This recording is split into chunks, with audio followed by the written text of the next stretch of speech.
Hello, Doom Scribblers. It's very late and I'm very backlit, and I apologise for that. We are still talking about dialogue. So, what am I seeing on the page? I am seeing that people have been taking out dialogue tags and have been taking out blinking and sighing, which I am very grateful for. But I'm still seeing a lot of people having conversations suspended in space. They're not doing anything. And when they are doing something, it's touching each other. And I've been thinking about this a lot because you do see this in pages, particularly with newer writers. And I think what it is we've become extremely talky in the last century. And film and TV has a lot to do with that, especially TV, because TV tends to be a lot of talking heads.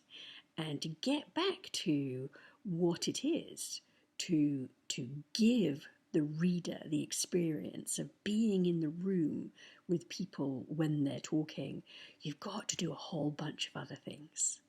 And so I'm going to push you hard to stop having this people talking while suspended in space.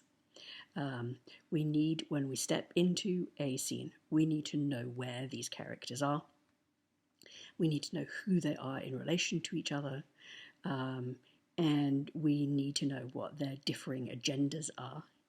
And the big thing that I'm going to push you on this week is integrating action into your dialogue. What I'm seeing is a lot of second or third drafts where people are still saying things in a much too linear fashion. And that's great. The fact that we've got logic on the page is over half of the fight. But then, once you've got everything mapped out for yourself logically and everybody says exactly what they mean, then you have to go in. Then you have to go in and you have to work out, why are they saying this? What is their agenda? Are there any repeated beats? I'm seeing lots of repeated beats. And the thing is, the human brain is extraordinarily smart. And once you've said something, in the novel particularly, it's said. You only need to repeat it if it's something that absolutely has to get hammered home. Ordinarily, you say it once. You don't say it 3 different ways in the same sentence. I'm needing to see more differentiation of things like age and gender and regionality. I'm not talking about idiom, I'm talking more about syntax. So I'm talking more about the rhythm of how people speak. So take what you've got, and I want you to bring this to other people's pages when you are doing buddy reads for other people, to really go through and boil that dialogue down to the absolute essentials of the conflict. What is the conflict that's going on in this dialogue? And what's the action? So, for example, I was reading some pages today, and what actually happens in the scene is really compelling. But the 3 characters stand and talk to each other, having just killed somebody. There's so much that you can do with a dead body. You need to wrap it up. You need to hide it. You need to get it in the other room. You need to make sure it's away from the food. So there's a physical thing that you can do, even if you're in the functional equivalent of a closed room scene. And in an action piece, like these are action pieces, you want as few closed room scenes as possible. I think one of the things that has happened is that in the last century, we have been, you know what, this is my 5th take. I might already have said this about television. Damn. Okay, if I'm repeating myself, I apologize.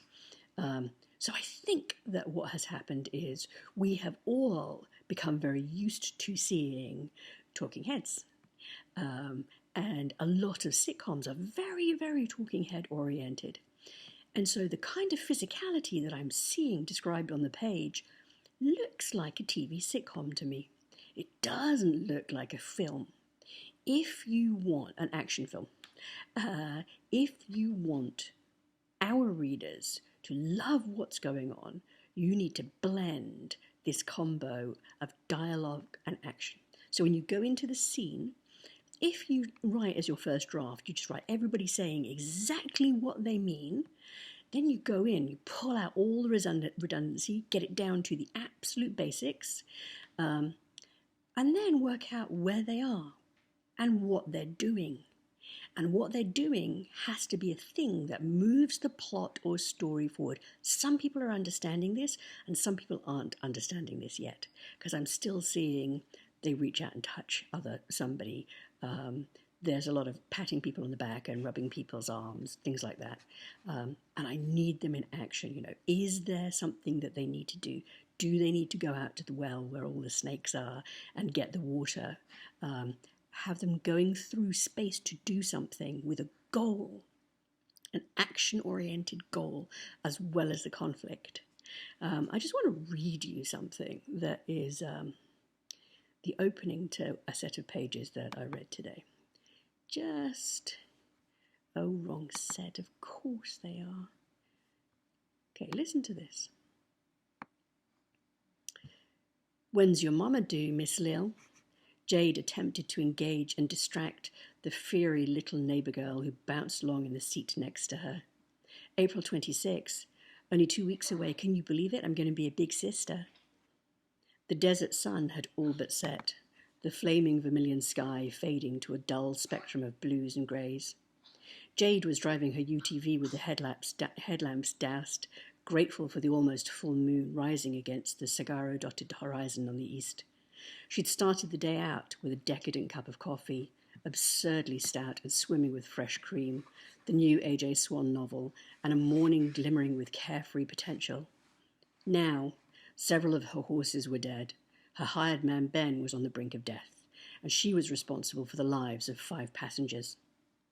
She did her best to act nonchalant and confident while traversing treacherous terrain, driving through tremors and watching for human smugglers. Her passengers were tight-lipped. Little Lil, the 3 teenage boys, and a virile but aging and exhausted cowman bobbed along the rocky road in silence.